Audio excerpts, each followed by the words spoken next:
여러분, 어느새 또 한 주간을 보내고 여러분과 다시 만나게 됐습니다. 여러분 속에 하나님의 말씀은 어떤 영향력을 미치고 있는지, 또 나의 삶 속에 그 말씀이 얼마나 내 삶을 움직이고 있는지 늘 되돌아볼 수 있는 그런 삶이 주어진다면 참 좋을 것 같다 생각을 해봅니다. 오늘 우리 말씀을 통해서 제 자신 속에 움직이는 하나님의 말씀, 우리 한번 묵상해 보도록 하면 좋을 것 같습니다. 어느새 여러분들과 함께 주님께서 가르치신 기도 거의 막바지에 다다랐습니다. 오늘과 다음 주일이면 주기도문 전체를 묵상하는 일 마감하게 될 겁니다. 오늘은 여러분과 제가 주기도문의 마지막 부분, 나라와 권세와 영광이 아버지께 영원히 있사옵나이다 묵상하게 될 겁니다. 여러분, 주님께서 가르치신 기도의 가장 마지막 부분은 기도가 아니었습니다. 다시 말하면 여러 가지 하나님과 우리 주님께 드리고 싶은 간절한 소망이 담긴 것이 아니라 주님께서 가르치신 마지막 기도는 고백으로 되어 있습니다. 어떻게 해 주십시오, 이것을 원합니다, 이렇게 해 주시기를 기도합니다 라는 내용이 아니라 완전히 고백이 담긴 내용뿐입니다. 사실 고백이라는 것은 참 아름답습니다. 고백이 시작되면 그때부터 사람의 마음이 움직이기 시작합니다. 사랑이 그런 거 아닌가요? 고백하는 그 사랑 들으면 마음이 흔들리기 시작합니다. 혹시 남편에게 늘 가정을 위해서 애써줘서 가정의 재정을 책임져줘서 고맙다고 고백해 보신 적은 있으신가요? 날마다 집안일을, 허드렛 일을 챙기고 자신의 것은 거의 다 포기한 채 인생을 살아가는 아내에게 고맙다고 한번 말씀해 보신 적이 있으신가요? 그런 고마움의 고백을 해보신 적이 있으신가요? 자녀들에게도 힘든 중에 너네들의 삶을 잘 꾸려줘서 참 대견하다고, 고맙다고, 아빠가 제대로 해준 것도 없는데 너네들 잘 커줘서 고맙다고, 여러분 고백해 보신 적은 있으신가요? 고백이 일어나는 순간 그때부터 일그러진 관계가 회복이 되고요, 고백이 드러나는 순간 우리의 마음이 녹아지기 시작을 합니다. 그래서 모든 관계가 아름다운 향기로 바뀌게 되죠. 그것 때문에 어쩌면 인생은 변화될 겁니다. 여러분, 설명하지 마시고요, 고백하십시오. 이유를 잘 설명해 주려고 하지 마시고 그냥 여러분의 마음을 담은 고백을 하십시오. 고백을 하고 나면 그때부터 맺혀 있던 것들은 풀어지기 시작합니다. 얽혀 있던 것들은 자연스럽게 제자리를 찾아가게 됩니다. 탈북자들의 이야기를 읽어본 적이 있어요? 탈북자들의 이야기를 읽으면 그들이 한국 땅에, 이 남한 이 땅에 와서 가장 먼저 배워야 하는 단어가 있대요. 그게 바로 미안합니다, 고맙습니다 라는 말이랍니다.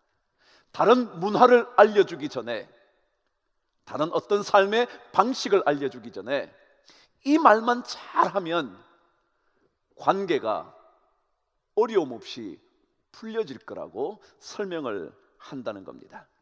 남들을 설득하려거나 남들에게 입장을 옹호하려고 하는 것보다 오히려 자연스럽게 내 자신의 마음을 고백하기 시작하면 그때부터 그들의 삶이 안정이 되기 시작한다 말한답니다. 그래요, 고백은 참 중요합니다. 성 어거스틴의 가장 유명한 책이 고백록이라는 것 아시죠?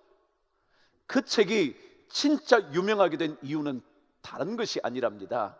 그 속에 교리를 담고 거기에 어떤 도그마를 담은 큰 것이 아니라 그 속에 자신의 삶의 고백, 진솔한 고백, 숨겨진 것까지 그대로 고백하는 그것이 담겨져 있기 때문에 가장 유명하다고 말합니다.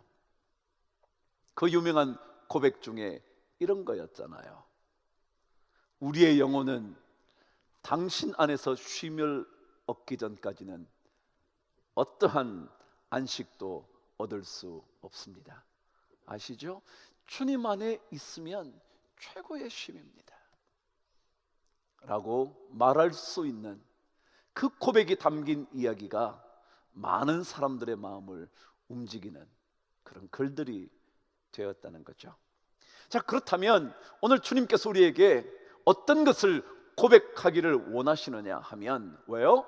주님께서 가르쳐 주셨잖아요. 주님의 기도를 마무리하면서 이런 고백을 담았으면 좋겠다고 주님께서 알려주신 거잖아요. 그 세 가지가 어떤 고백인지 오늘 한번 들어보시죠. 나라와 권세와 영광이 아버지께 영원히 있습니다 라는 고백. 하나님께 모든 것이 달려있다는 그 고백 말이죠. 모든 것은 하나님께 있습니다. 모든 것은 주님께 있습니다. 그 어떠한 것들도 우리에게가 아니라 주님께 있습니다. 이것을 오늘 말씀은 나라와 권세와 영광이 아버지께, 그렇게 고백한 겁니다. 나라라는 말이 무슨 말일까요? 나라라는 말은 다스린다는 의미를 갖고 있습니다. 국가가 있다는 것은 국가가 백성들을 다스린다는 의미를 가지고 있는 것처럼, 이 나라라는 개념은 언제나 다스림의 개념을 가리킬 때 나라라 그렇게 표현합니다. 그러니까 하나님의 나라라고 말한다면 하나님께서 다스리시는 그것을 하나님 나라라 그럽니다. 만일 내 마음 속에 하나님의 다스리심이 있으면 그것은 내가 하나님의 나라가 되었다는 의미입니다. 하나님의 나라 안에 산다는 의미일 거죠. 그래서 여기에 이 나라라는 의미는 하나님의 다스림, 그것을 의미하는데, 이 나라에는 바로 다스리는 것이기 때문에 종과 주인의 관계라는 의미를 담고 있다는 의미입니다. 종과 주인. 그러니까 종에게는 고난이 없고 모든 고난은 주인에게 있다라는 의미를 하나님 아버지께 나라가 있다라고 고백한다는 것입니다. 좀 더 정확하게 고백한다면, 하나님 당신이 내 인생의 주인입니다 라고 고백한다는 거죠. 우리는 자식도 내가 마음대로 다스리려고 합니다. 그렇죠? 그래서 자식이 내 마음대로 움직여주지 않으면, 내 말을 따라주지 않으면 불편해지기 시작하죠. 왜요? 제가 제 자식을 다스린다고 생각하니까 말이죠. 가정에서도 마찬가지입니다. 자녀에 대한 것뿐만 아니라 아내에 대하여도 내가 아내를 다스려야 된다고 생각을 합니다. 그러다 보니까 점점 더 불편해집니다. 그러나 다스림의 주인은 하나님이시라는 것, 그게 바로 나라가 아버지께 있다라고 고백한다는 것입니다. 돈도요, 돈의 주인이 하나님이에요. 내가 열심히 땀을 흘려서 벌어들인 것이지만 사실은 아버지 거예요. 하나님께서 이 돈을 저에게 허락하신 거죠. 그래서 점점 더 하나님 중심의 삶을 살아가는, 하나님이 내 삶의 주인이 된다는 그 의식을 가지고 사는 것이 이런 고백이에요. 나라가 아버지께 영원히 있습니다 라고 말하는 거예요.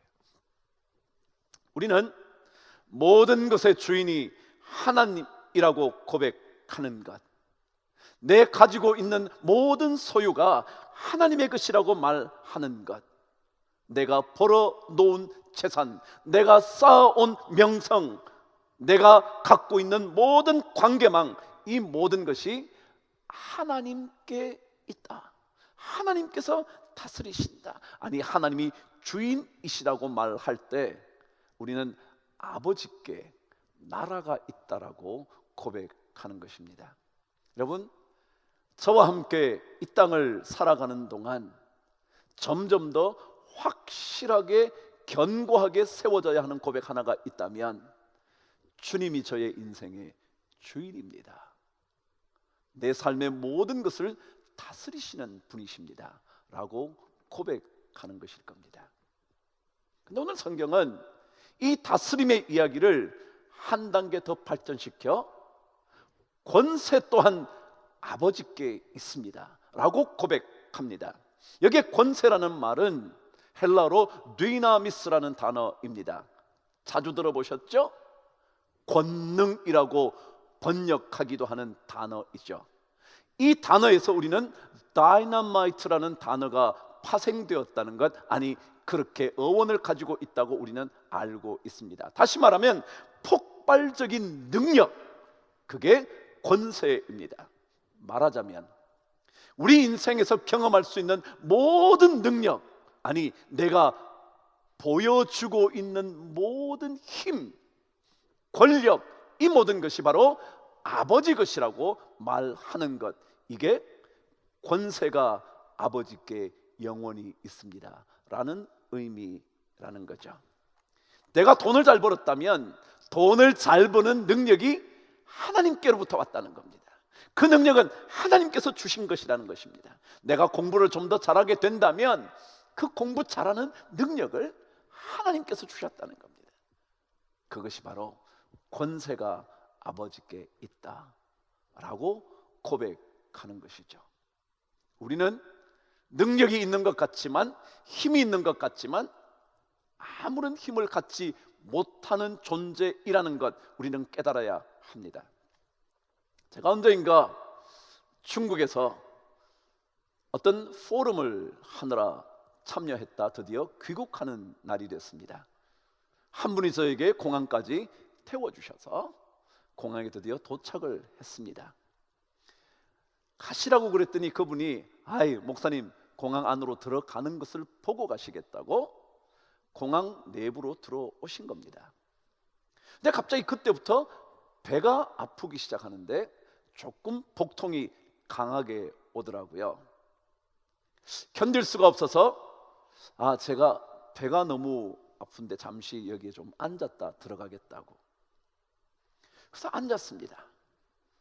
의자에 앉았는데 대합실에 앉아 있는데 계속 고통이 오는데 그때부터 식은땀이 나기 시작을 하는 겁니다. 꼼짝을 못 하겠는 겁니다. 급작스럽게 그 공항 안에 있는 응급실을 찾아갔는데 그분들이 보더니 큰 병원에 가라는 겁니다. 정말 다행스럽게 그 장로님께서 기다리고 계셨기에 제가 그분의 차를 다시 타고 중국 병원으로 갔습니다. 거기서 많은 검사를 받습니다. 한두 시간 지났습니다. 이미 비행기는 떠난 것은 당연하고요. 그러고는 한두 시간 뒤에 모든 검사를 끝냈는데 특별한 이상이 없다는 겁니다. 그러고는 약만 제조를 해준 채 저를 보내는 겁니다. 자, 여러분, 우리 인생이요, 조금만 강력한 복통이 오면 우리는 아무것도 못합니다. 아무리 그 사람이 능력이 있어도, 재능이 있어도, 지식이 있어도, 돈이 있어도 우리 안에 복통 한번 강하게 일어나면 우리는 모든 것을 손 놓아야 합니다. 그게 우리 인간입니다. 그래서 우리가 능력이 있는 것처럼 말하지만, 힘이 있는 것처럼 말하지만, 권세가 있는 것처럼 말하지만 사실은 아니라는 거죠. 다 하나님께 권세가 있는 거죠. 하나님께 능력이 있는 거죠. 우리가 능력 있는 척할 뿐이지 한순간 우리는 수그러지기 시작하면 거의 일어나지 못할 수 있을 만큼 우리는 연약한 존재입니다. 그래서 우리는 이런 고백을 하는 겁니다. 우리의 모든 권능, 능력, 힘 다 하나님께 있습니다. 아버지께 있습니다. 주기도문을 마무리하면서 우리는 바로 이 고백, 하나님 제 능력 아무것도 아닙니다. 하나님께서 하시는 겁니다. 하나님께서 그 모든 능력을 가지고 계십니다 라고 고백하는 거예요. 마지막입니다. 가장 멋진 고백이죠. 나라와 권세와 영광이 아버지께 영원히 있습니다. 영광이요. 다시 말하면 우리 삶에서 누릴 수 있는 어떠한 영광도 그거는 아버지 거라는 거예요.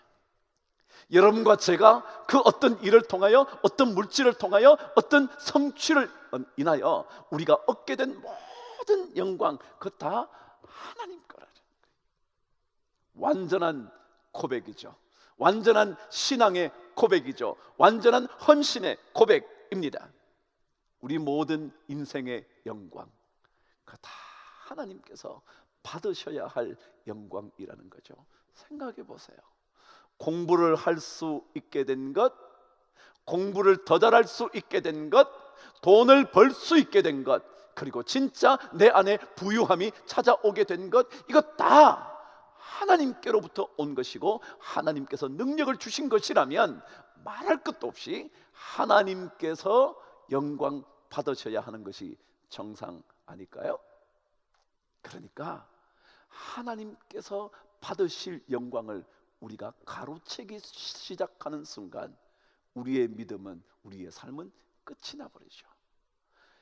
헤롯의 이야기를 여러분이 기억하시겠지만 그가 하나님께 영광을 돌리지 않고 그 영광을 자기가 취함으로 인하여 벌레가 그를 먹어 죽임당했다. 사도행전은 기록하잖아요. 그래요. 사람들이 막 그에게 영광을 돌립니다. 우리에게 영광을 말합니다. 놀라운 인생을 산다고, 당신 멋진 인생의 주인공이라고. 그럴 때 그 영광이 하나님께 드려져야 한다는 그 고백, 영광이 아버지께 영원히 있습니다 라는 고백이죠. 요즘 꽤나 유명한 화가가 있습니다.